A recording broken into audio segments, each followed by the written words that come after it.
Welcome to the Alchematic Cybersecurity webinar series. In this episode, we'll be discussing cybersecurity workforce development, which is a pretty hot topic at the moment, actually. As many of you know already, I'm Richard Ritchie, and today I'm excited to be joined by a man who really needs no introduction within the cybersecurity arena here in the UAE, and that is Mr. Reghu Mohandas, Director, Risk Advisory and Analytics at SECURELiNK. Say hello, Reghu. Hello, hello to everyone. Thank you, Richard, for having me. It's a pleasure to be here and to talk about this topic with you. I hope this session is useful to everybody who attends. I look forward to having your questions as well. Excellent. Yeah, look, on the question front, guys, let's not wait until the end of the session. If you have a question or insight, please just drop it in the chat box and I'll read it out. So it'll just be Reghu and myself talking today. Just add questions and I'll read them out as we go, okay? So look, Reghu, for those of you who don't know you, Reghu, why don't you give us a little bit of background on what it is you do at SECURELiNK and perhaps how things have changed for you and your business during the pandemic? Sure. So I've been with SECURELiNK for about 8 years now. I serve as the Director for Risk Advisory Services. So what we do at SECURELiNK is we are a consulting company. So we essentially provide cybersecurity risk advisory services to our customers. You know, I've been in this field for about 15 years and primarily helping customers solve their cybersecurity risk issues. So we help them in identifying risk across the people, process, technology areas and put together a mitigation or a treatment plan for them and assisting them in closing all of this. I mean, the way I would look at it is that as a consultant, you know, I'd like to serve as an advisor who can add some value to the customer, not just deliver on a particular topic or an area, but to see how we can actually make things better for them. So this is essentially our focus. Excellent. And I guess a key part of that advisory, in addition to obviously identifying issues and prescribing treatments, I guess part of that is the workforce, right? It's who's actually going to be dealing. Because you're obviously not the person necessarily that's dealing with these issues. It's the workforce employed by the company or that will be employed by the companies, right? Correct. Yeah. Fantastic. So, sorry, Ray, we'll carry on.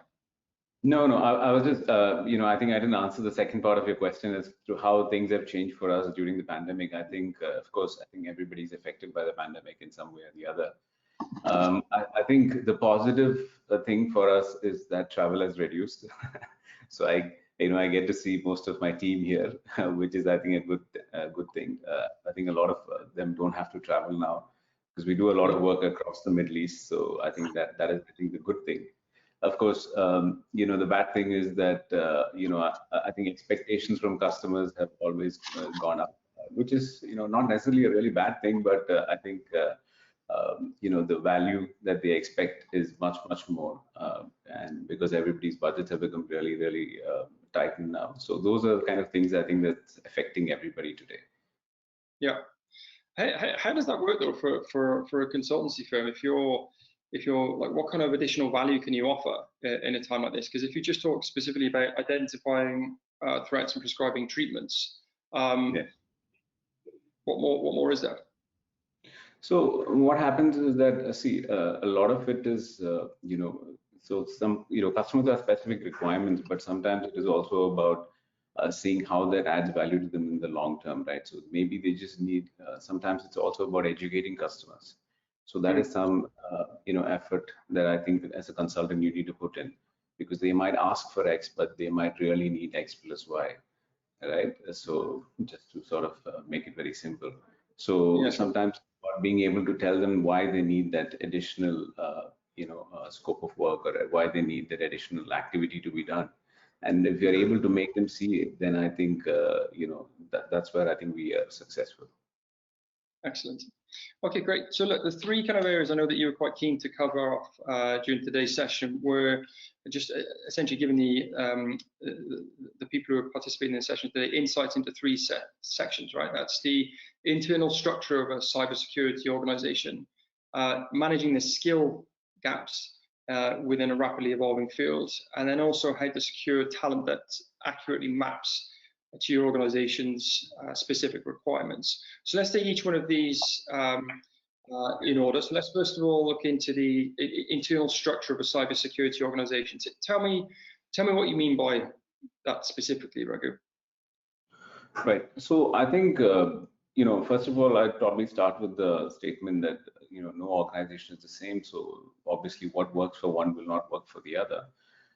But traditionally, so if you look at cybersecurity in the past, right, and how it has evolved, it's kind of started from that systems area. It was all about people who were doing the hardware and were doing the systems, mainframes, the servers, right? So it was all of the infrastructure people who actually came into cybersecurity. So it started from there. It started with endpoints and malware and things like that, right?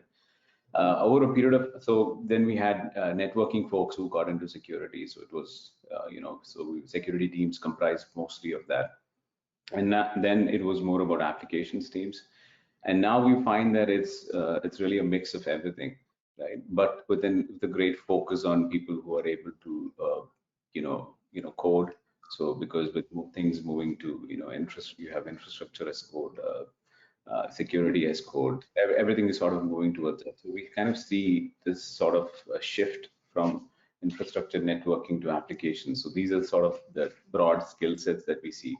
Traditionally, what we had is that, the focus on cybersecurity, even today, a lot of organizations tend to focus on having infrastructure security personnel or network security personnel.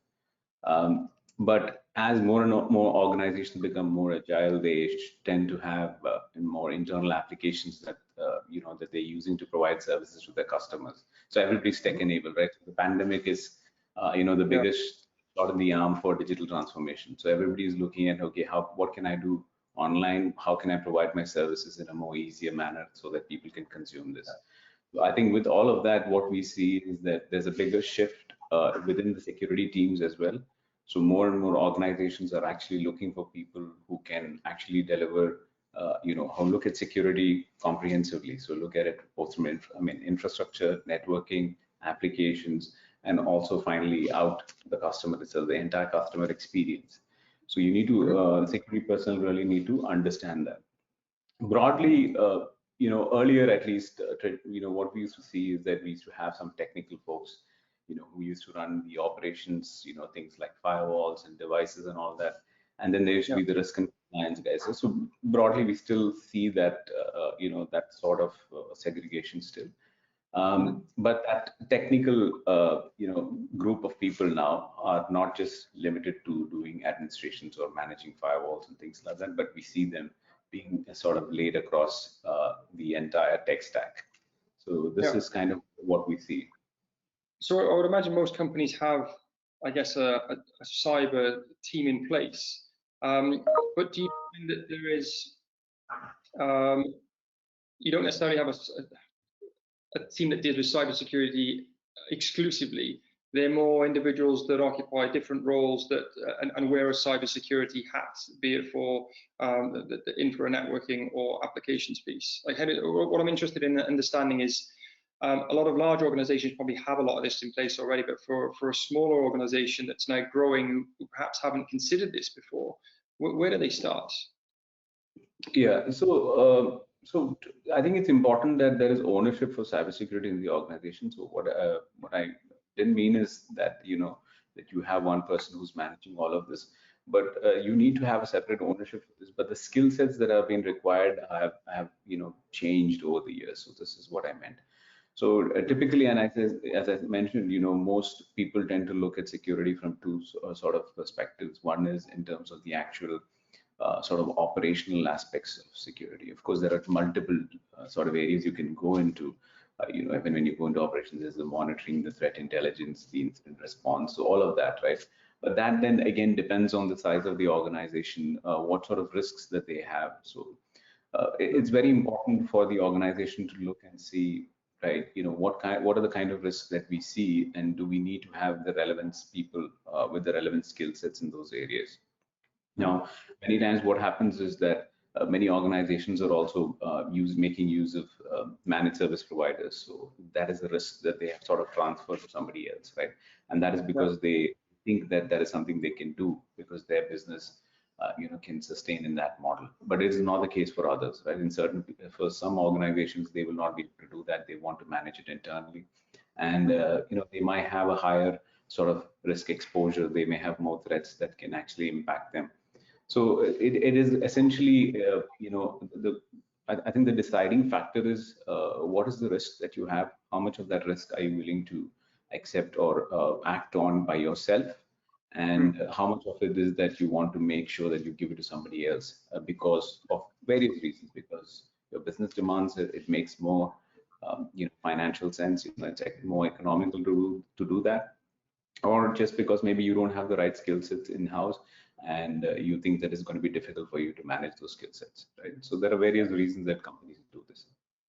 So does where you manage your infrastructure play a role in this, be it on prem or cloud, for example? You mentioned managed services. A lot of managed service providers, or MSPs rather, they take care of this cloud migration, right? So would they then be, would the MSP be responsible for security within that part of the infrastructure? Yeah, then see, it will finally depend on the contract that you have.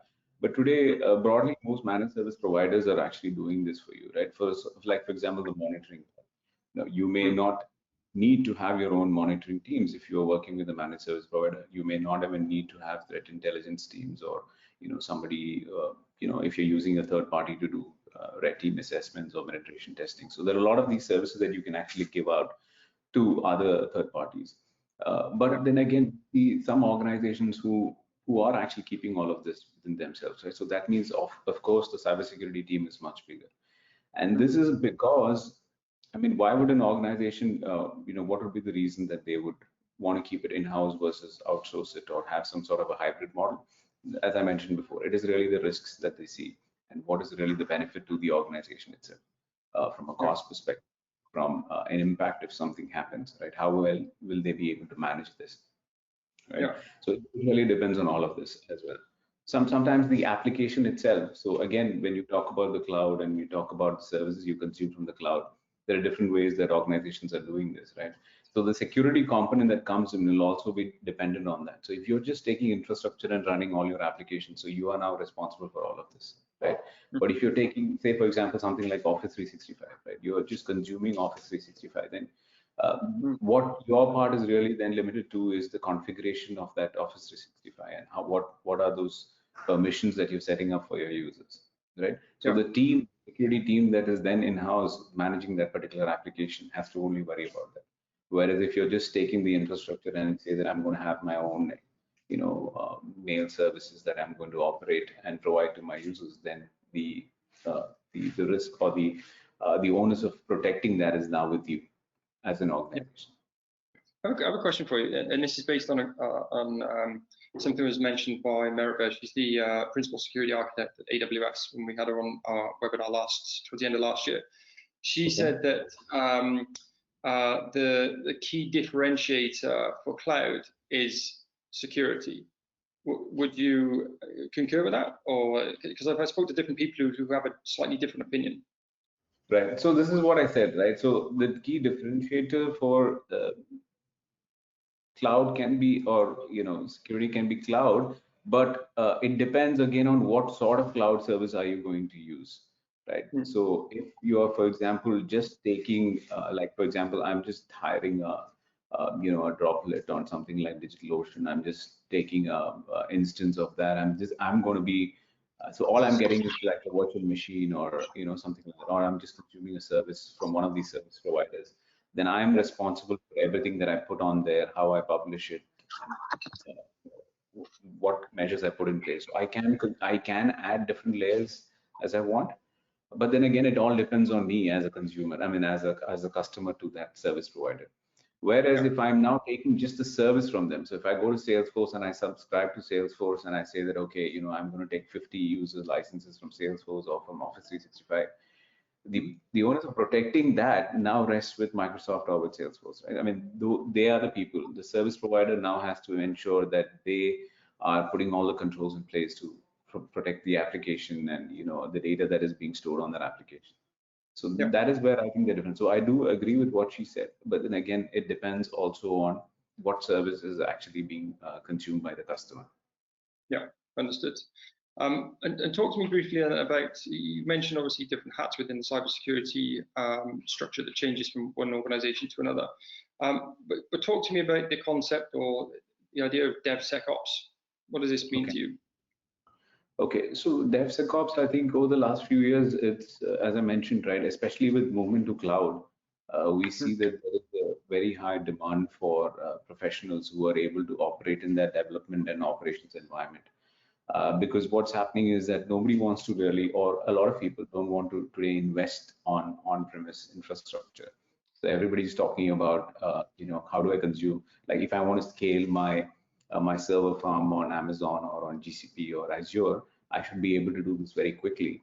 And therefore, I don't need to worry about, bringing in hardware and managing the life cycle of that hardware. And so I don't need people now to manage that hardware piece at all. Now, yeah.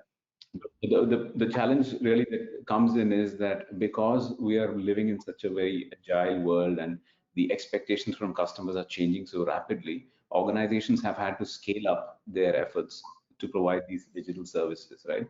So today what's happening is that there's something that's happened, and the business team wants to make that update or change to the application immediately, and they would want to have that rollout down like now, right? So in the past, it used to be like, you think of a change in your application, it goes through a design process, it goes through an approval process, and then it goes into testing and all of that. It used to take a couple of days to actually get this out. Today, we see customers who do releases maybe 2-3 times a day or even more, right? So with that kind of speed of change, you cannot say, expect security teams to say that, okay, you know what, you can't release it until I do my testing, and for me to do my testing, it's going to take like 5 days. I need 5 days to do a penetration test, and I need 5 days to ensure that the application is free of any vulnerabilities. So that's essentially where I think this whole DevSecOps thing has come in. And so now security is an integral part of your development and your operations. And the people who come in from security perspective now need to know development. So they need to understand code, and they also need to know how this code is going to work in an actual production environment. So this is really how that sort of integration is happening across these 3 areas. Yeah, I think integration is the key word there, right? It's not that security is seen as the bottleneck to roll out, for example. It's more, like you say, an integral part of the process. So therefore, people within DevOps have to have this, I guess, the security mindset, right? Yeah, and there's such a lot of automation that is happening as well, because for a person to do a particular task, it is going to take him a certain amount of time. We can optimize it to a certain degree, but still, let's say if you consider something like a penetration testing of an application that needs to go into production, you need to give that person time, because the application could consist of maybe 100 to 100,000 pages. If change, yes, okay, if the changes are limited to a few pages or certain areas, still it's something that you can maybe cover in a shorter period of time. But if you're not able to give that person enough time, how do you ensure that you are actually rolling out a secure application, right? So this is where a lot of automation is coming in today. That's not to say that manual testing is going to go away or is becoming extinct. No, I think it makes a case stronger for better manual testing. But you need to again weigh your risks and see what what impact is going to have. So if I'm going to roll out a release, I want to make sure that at least 80% or 90% of the things that I think can be found are found using some automated tools. And then I would let my regular sort of penetration testing activity or security testing activity come in and make sure that this is being done on a regular basis as well. A lot of organizations today are moving towards continuous testing as well. So, so it doesn't necessarily mean that it is in line with the releases, but they continuously test their applications to make sure that the applications are secure. And I think that is essentially the way forward as well. Yeah, excellent. So look, as far as the first kind of area is concerned, we're talking about the structure of a cybersecurity organization. What would you say would be if someone were to leave this session with a one takeaway from that particular part of the topic? What would you say the key takeaway would be? See, when you talk about cybersecurity, these two broad areas are still very, very important. That means that you still have a lot of technology. So when I talk about technology, I'm sort of talking broadly in terms of the underlying infrastructure, the applications, the networking components, this, all of this, right? So, so the skill sets required for each of these are very different. But broadly, again, depending on how big or small your infrastructure is, you may need to have separate skill sets, or you may need to have somebody who can sort of look in those areas. So that is, I think, one domain that you need to look at. Now, risk and compliance and regulatory requirements, the skill sets that you need for this are also slightly different. Yes, we have a lot of people who are moving from one domain to the other, but I think broadly, I think these are still two areas that still seem to fit in well. Increasingly, my view is that the technology piece is going to be made up more of people from a software or an applications background than from an infrastructure or networking background. So this is what I feel is essentially going to happen. And this is the two sort of broad areas I think that you have to focus on when you build your security teams, at least. Excellent. Okay, great. Look, guys, I'd be keen to hear anyone's insights. If you have a question or insight, just again, put them in the chat box and I'll read them out as we go through. But let's now move on to the second section, and that's managing the skill gaps we briefly touched on in rapidly evolving field, which is obviously cybersecurity. So with this, Reghu, I need you to help me understand this a bit better, because to me, it doesn't matter what function you operate within. There's always a need to evolve and grow, of course. Sometimes this means investing in your own personal development and expertise, let's say, and taking ownership over that. But then also an employer has a role to play in putting you through various training programs to manage that skill gap.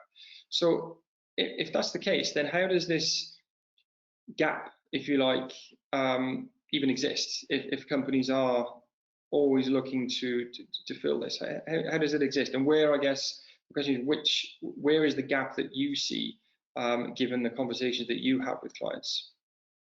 Okay, so actually, if you see, the industry is talking about the cybersecurity skills gap, and I was just reading an article recently where they said that in the last 1 year, the gap has decreased by 25%. So they've said that in the last 1 year, they've added about 700,000 cybersecurity professionals.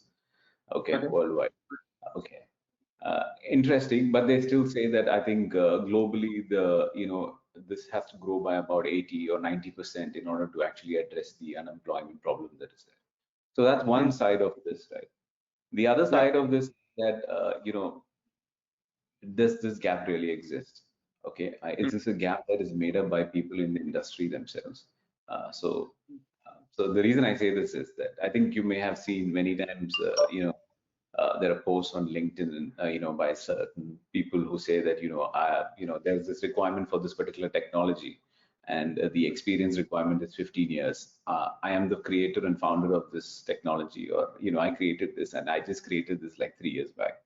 So, technology is evolving so rapidly, right? We see new things coming out like every other month, every other day. There's something that's coming out. The problem is that when organizations start adopting this, what they then start looking for is they start looking for people with this specific experience in that. Now, I think sometimes we have to be a little bit more realistic about it. Sometimes I think your experience requirements should really commensurate with what do you really want that person to do, or that particular role, right? What are you actually looking to fill with that role? I find that many times the expectations from employees is really to cram everything into one role and make one person try to do as much as possible. So I mean, like for example, we see sometimes customers ask us for people, and they want somebody with experience in data security, somebody even maybe something in cloud, and somebody who has some experience in doing penetration testing, somebody who has experience in risk and compliance. So I mean, yeah, of course there might be somebody who has some experience in all of this, but it's very difficult to find this kind of people, right? Now I understand where employers are coming from here. Budgets are getting tightened. They don't really have the headcounts they used to, so they want to do as much as possible with as little, right? So this is where it's all going in, or where it's all coming from. But I think we have to be a little bit more realistic about this, and I think you have to really look back and say, okay, how much So it's fine. You might want somebody to have all of these, different sort of skill set, but how much exposure do you really want this person to have to each of these areas? Are you okay with somebody who just knows about it? Right? So that's about setting that expectation. And I think if you're able to do that, there are, the other day I was just one of the WhatsApp groups, somebody was talking about people applying for a job, and he said, like, for every a position there are like a minimum of at least 15 candidates for that position who apply. So I'm sure that's a very, very small number, right? I think if you look on LinkedIn, if you look at jobs, you can see the number of applicants that are actually applying. So if there are so many people applying for jobs, then why is there such a big gap, right? So I think it sort of stems from both of these areas. I can tell you from experience, we don't typically post jobs on LinkedIn because it's fruitless. The majority of, for example, if you see a job with 1,000 applicants, the reality is 900 of those don't have the skill set that is required anyway. So that can be very kind of misleading to think there are many people with the skills in the market. That's why we don't typically adopt that approach from a company perspective. But I'm interested to understand. So there are obviously skills that I guess you can train for, and there's other skills or experiences that I guess you would look to recruit for, right? Right. Do they fit into those two boxes for you? Are there? Because a lot of companies talk about, I need someone who's certified in this, certified in this. Does it matter, or does experience trump these certificates? Yeah, so typically, people are actually, when organizations are really looking to hire people, they have sort of a boilerplate template of what skills or job requirements that they want this person to do. So what I was only trying to say is that sometimes, if we are a little bit more realistic. So you mentioned that that the people who are applying really don't have the skills. My question is that are the skills advertised for that role really required for that role? Because the minute you put in something that is really not required, you are actually cutting out a lot of people who could technically do the job for you, but they just don't meet the requirements that you have in the job profile itself, right? So that is not helping the skill gap thing. Now, going to the fact about, yes, of course, there are a lot of areas, a lot of people who don't have the necessary skills, and but I think that is, see, if you look at it from the other perspective, in the last 1 year, if you see on LinkedIn, so many people advertising about, or posting about the certifications they've done, the courses they've completed. So I think that is with the with all these platforms, Udemy, Coursera, whatever, LinkedIn Learning, people are actually have the ability to now go and do a lot of more self-training, and that is actually improving skills on several areas. But for organizations who are looking to hire, I would always, sort of look at and say that, is this something that you can build in-house with your existing resources? Is it a matter of training your existing resources? Or is it because in some cases, of course, it might not be possible, but in other cases, yes, it might be possible that you can actually train your existing resources and move them up, right? So if it is a more senior role, many times what happens is the applicants who are out there are mostly juniors, right? But the expectation for the job is more senior, right? But you might be asking for a 7 or 8 years experience in a particular technology, whereas the person might have only 3 to 5 years. But maybe that person would do if he was actually trained in a specific area. I mean, if you take forget about cybersecurity, and if you think about any other industry, right? Most industries tend to do this. They tend to take people and they put them through a training program, and to make sure that they are sort of working within the requirements of the job, and they get maximum efficiency out of those stuff. So I think even in cybersecurity, we have to really think about doing that. And in terms of, sorry. Just to interrupt, Jack, sorry, there's a question from one of the audience members. The question is, what are the current certifications that we should look for in people at this age of cybersecurity? The question is, is there a particular organization that provides certificates that are more valuable than LinkedIn Learnings, let's say? Is there an authority that you would look for?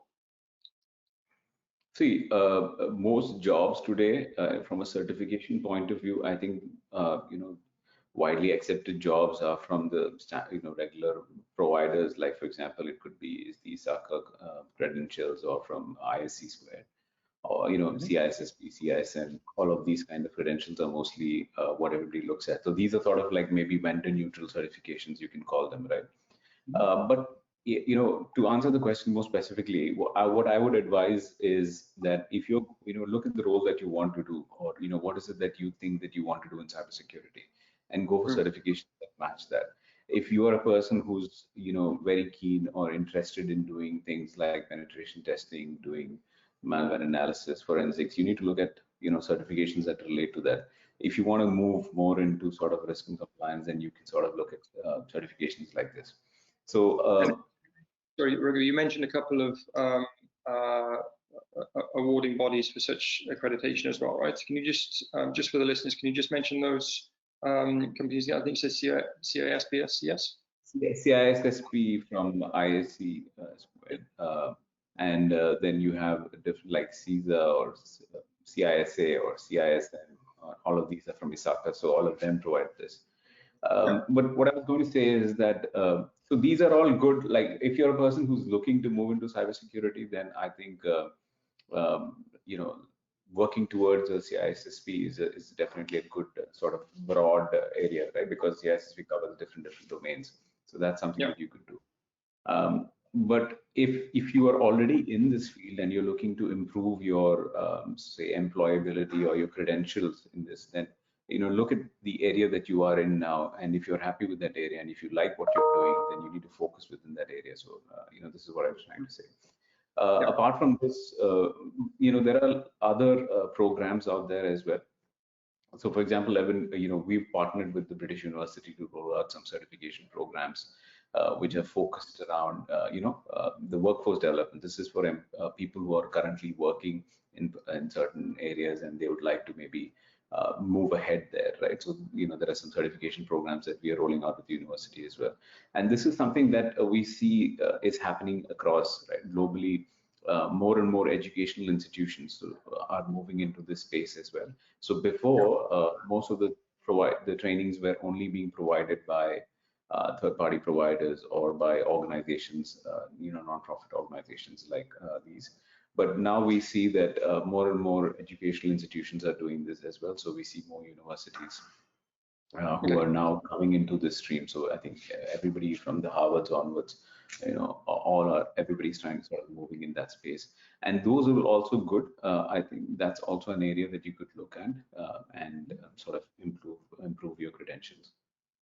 Excellent. I think as you and I discussed the other day, when it comes to, I guess, incident simulation, for me, having been through this before, or rather having worked for a company that has had a pretty big hack in the past, what impressed me about this, because at the time I had no real insight into the kind of the technical side of what happened, but just from a kind of man management perspective, how this whole defense was orchestrated was extremely impressive, and I think there's a role to play in that to some extent as well, right? You've obviously got the technical ability of the guys that are actually defending, let's say, but then you've got the man management side of things as well. Would you see these as two independent skill sets? Would you, for example, would you have someone that sits almost outside the security organization, project managing such a situation?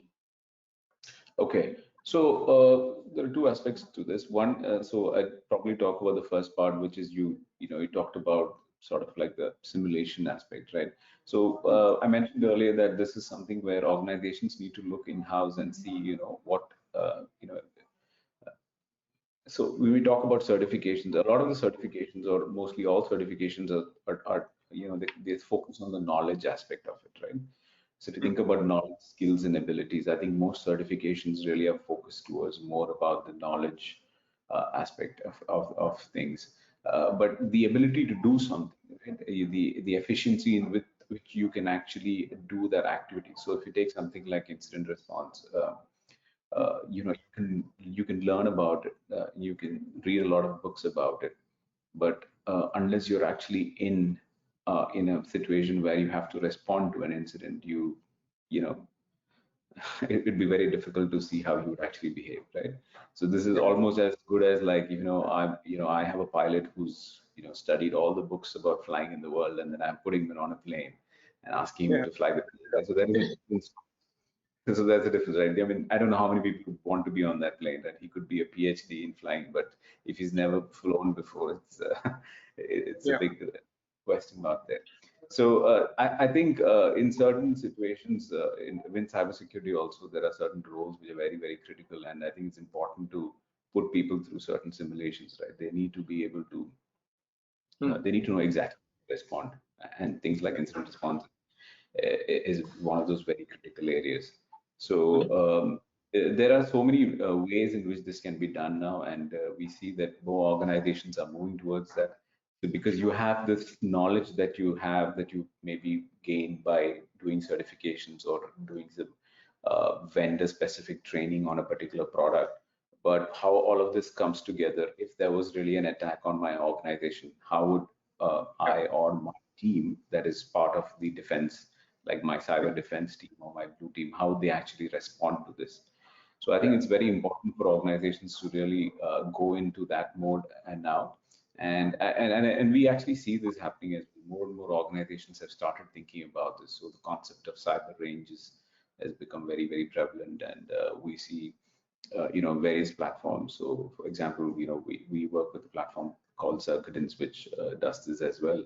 So we see that this is becoming very, very relevant to organizations now. The other part about it is about project managing it or running this with an external service provider. So again, this is like, it's like, doing any sort of like maybe in like an audit, right? You can run this in-house, definitely. I think you at least start with that. Bringing an external service provider always helps, because they will, they bring with them the experience of having done this in different places, and also about, sometimes when you're running this with your own team, sort of certain things are like obvious to you, and you assume that people will just do this, right? Because you have this in your mind already, that, oh, I already know that he knows this. But when somebody else comes and they look like, they don't know whether that guy knows this or not, so they could pose a challenge to that person, to that employee, and you would then know whether he can actually do it or not, right? So this sort of the way I look at it.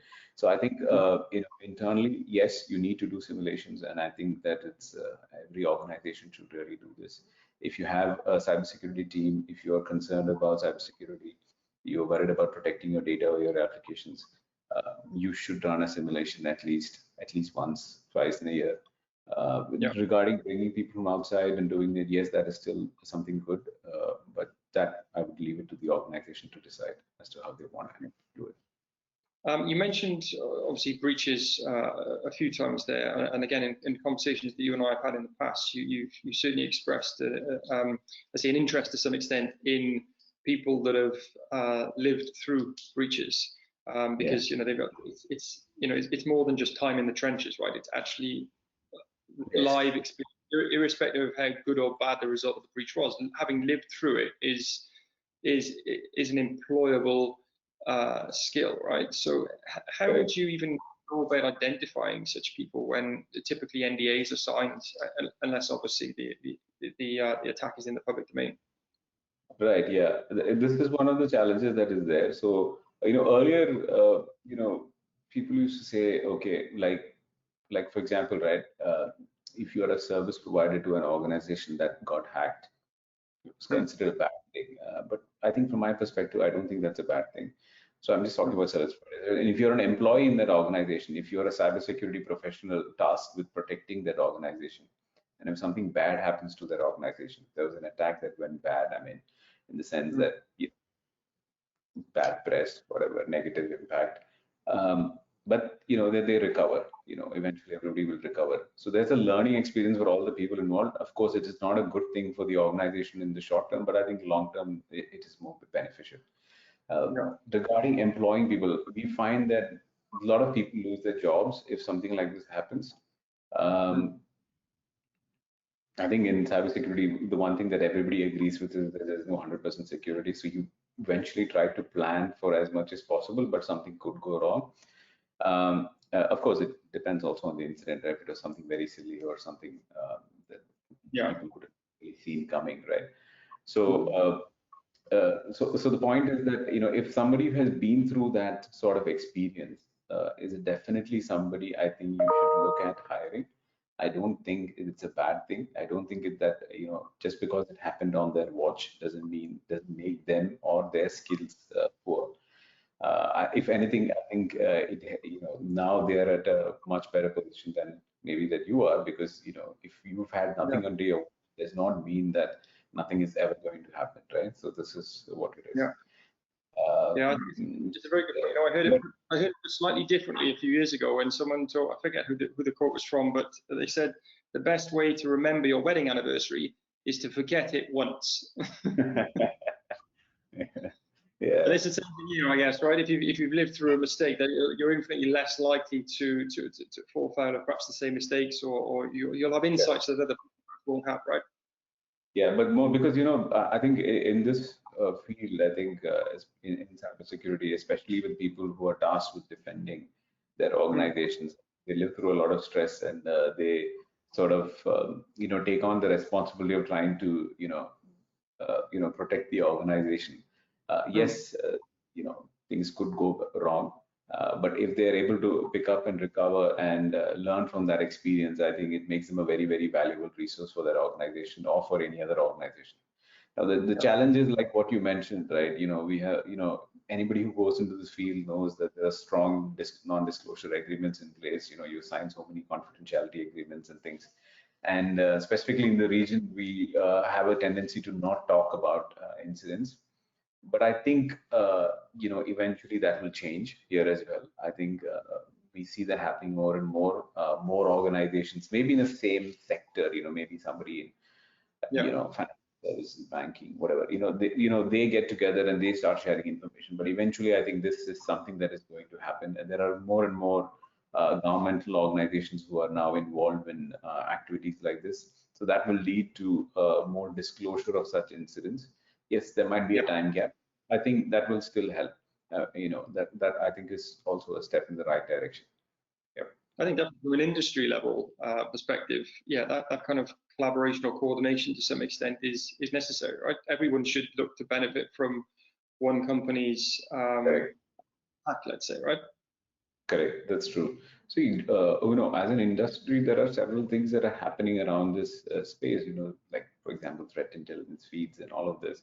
But specifically, regionally also, we need a lot of cooperation between entities, both sector-specific cooperation and also at maybe at a national or a regional level as well, where this sort of information can be shared.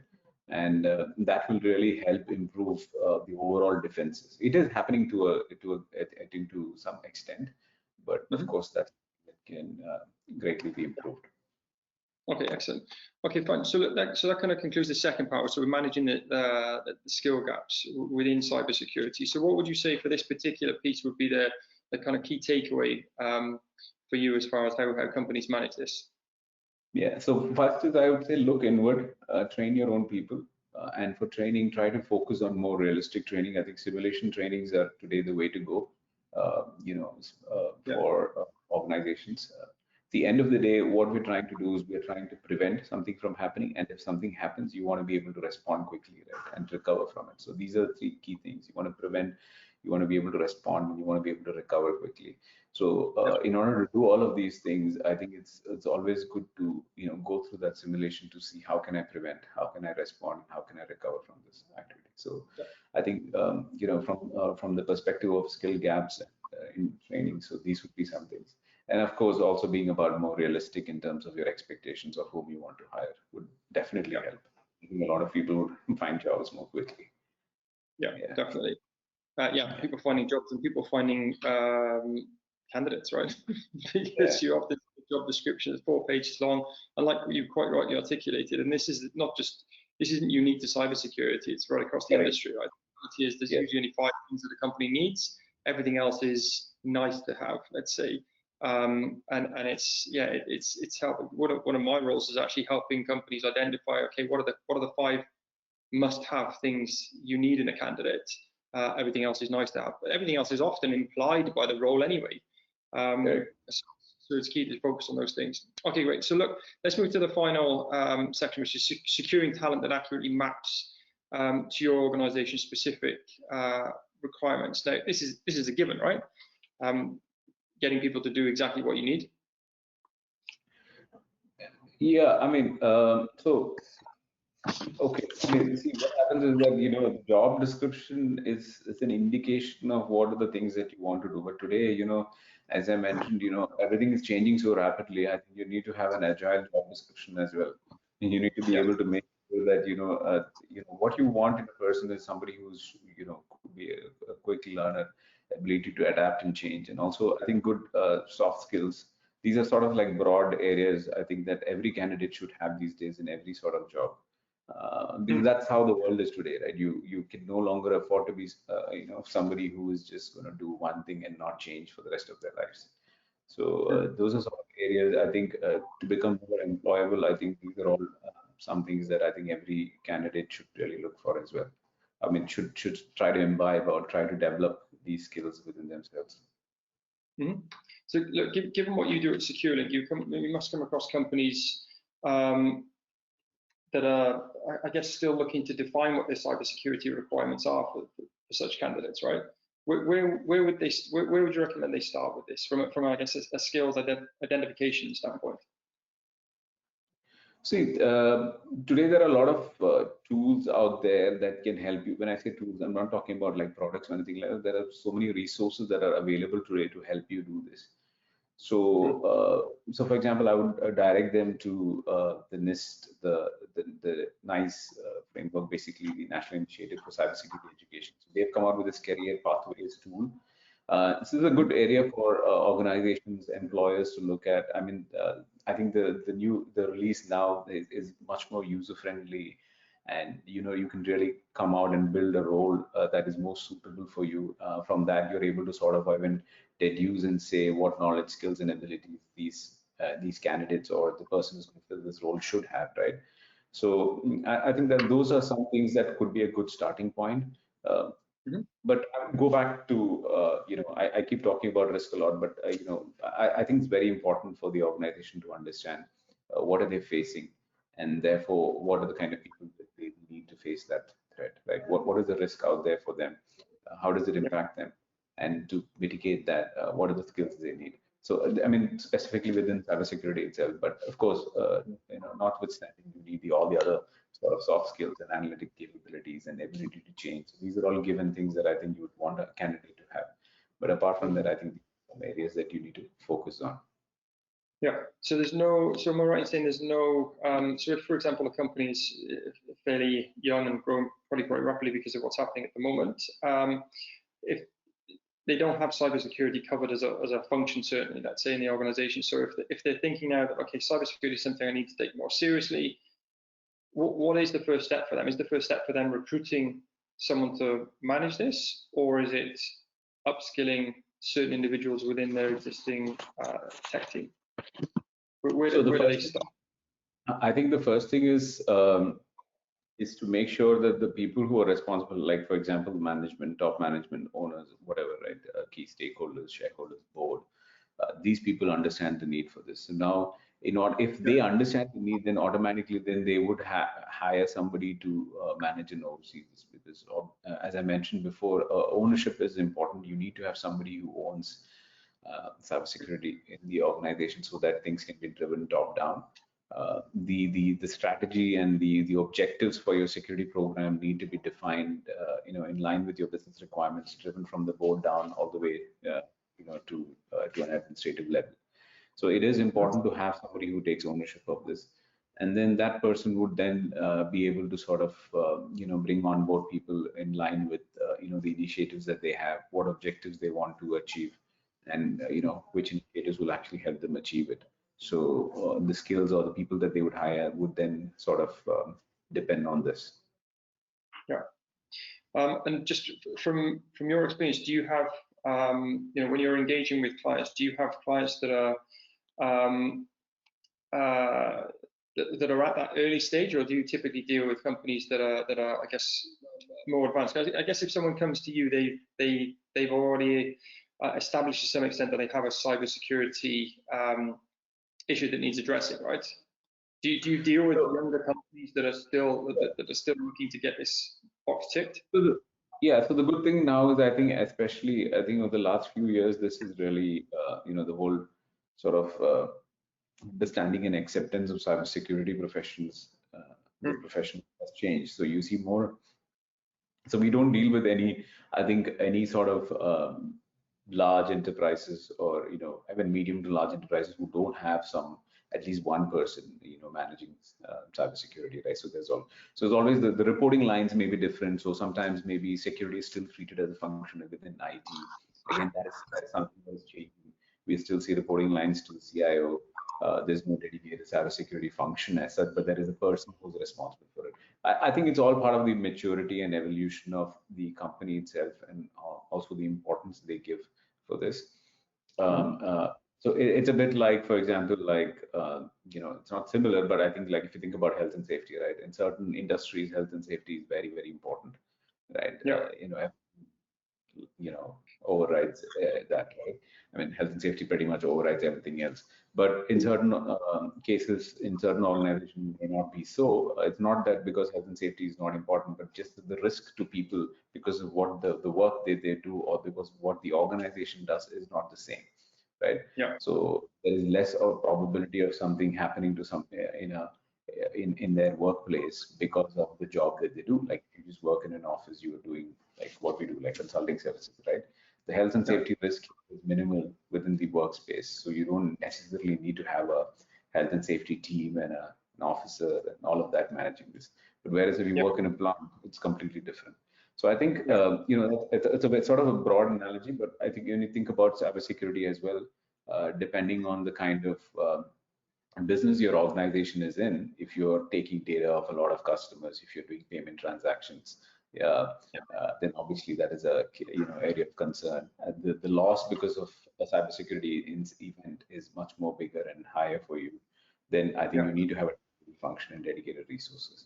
But in other cases, maybe you're like, for example, even we do things like a virtual information security officer. This is to really help out small and medium-sized organizations who don't need a dedicated security function, but still maybe need to comply to certain regulatory requirements. Maybe the regulator requires them to do maybe something once in a year, twice in a year, an assessment, an audit report. So these are all areas. So depending on that, there are different service providers who provide these kind of services. Yeah. Just before we close, Reghu, just talk to me briefly about the evolving role of the CIO when it comes to, I guess, two things, right? Migration to cloud. So if we're talking about a transition from kind of CapEx to OpEx, and then obviously with the enhanced need for cybersecurity as well. What does this mean for CIOs? So CIOs today, I think as I mentioned earlier, like, this whole pandemic has given a real shot in the arm for digital transformation, and so suddenly CIOs have now found many of the forward-looking organizations already had a lot of things in place. I mean, we were talking about completely digital organizations, and like, for example, digital banks and all of that a few years back as well. But I think the sort of it just exploded over the last 1 year. And everybody is now like, okay, how do I look at this? So the problem that I see here is that a lot of times they're just talking about, okay, I am doing this manually, so let me have an application to do this part, right? And then I'm doing this manually, so I'm going to put another application for this. So the automation is driving it, but I don't think that they're actually thinking about it from that whole customer journey perspective. So I think when you think about digital transformation, it's important for you to think about the entire customer journey, and how as a business you're able to help that customer succeed in that, or be successful, or be happy in that journey. So now, in order for you to do this, there are so many ways that you can go about doing this. I think CIOs,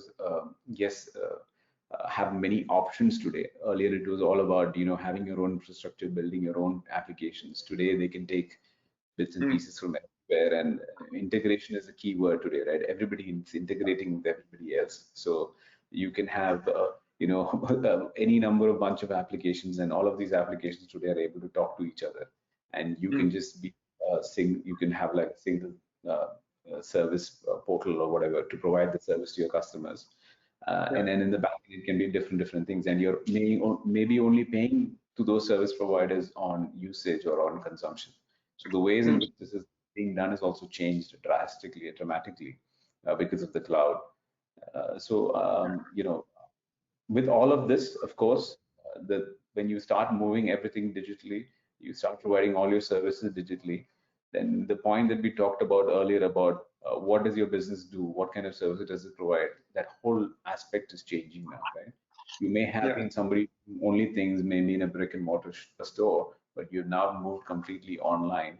Your risk exposure is completely different now. Earlier, you were the only guy managing the cash. Somebody used to come, pay you the cash, you put it into a cash, you can close it. Now you are using a web application designed by somebody else, using a shopping cart made by somebody else, using a different payment gateway.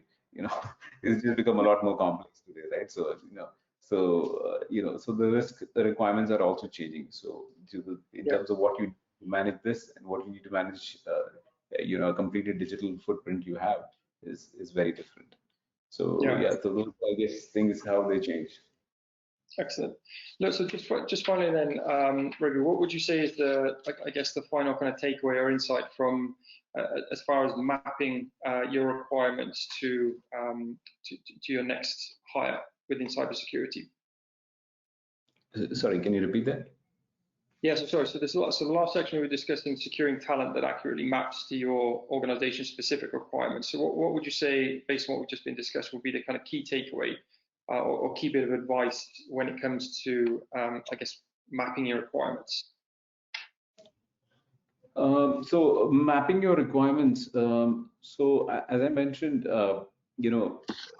one, you need to have a clear understanding of what you want the role to fulfill, right? So there has to be a clear gap that this role is going to fulfill, and therefore, when you know that, then you will also know that in order for a person to be successful in that role, what all do they need to know? What do they need to come with, right? What are the areas that they need to, like, what sort of knowledge that they need to have? What are the skills that you're expecting that person to come with, right? And the ability to perform in that function. So these three things become very, very important.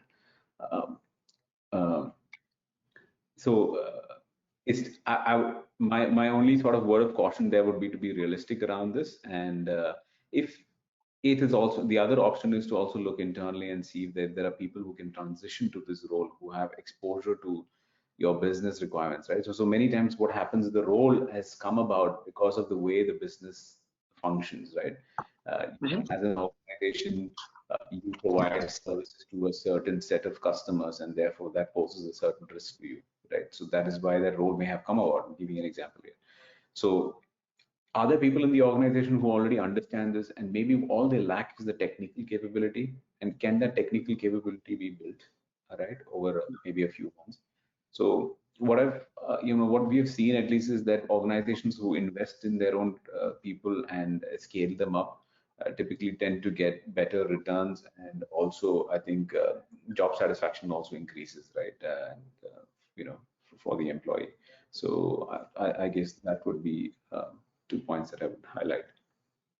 Excellent. Well, look, that's what we got time for today. Reghu, thank you very much for spending time with us. I've thoroughly enjoyed the conversation. It's been enlightening for me. I've learned a hell of a lot today, actually. So look, just in closing, if anyone on the call or anyone watching this video after this session is interested in getting in touch with yourself and benefiting from your services at SECURELiNK, how can they get in touch? Sure. You can look me up on LinkedIn. My email address is regu@securelinkme.net. We have a website, www.securelinkme.net. You can always reach out there as well through that. So happy to assist anybody who's looking for any information, or if you just want to have a chat as well. Happy to take that call. Thank you very much, Richard, for having me on this session. It was really nice talking to you, and I hope again that somebody found this useful. Excellent. Thanks for your time, Reghu. Hope you enjoyed it, guys. I'll see you all next month. Take care.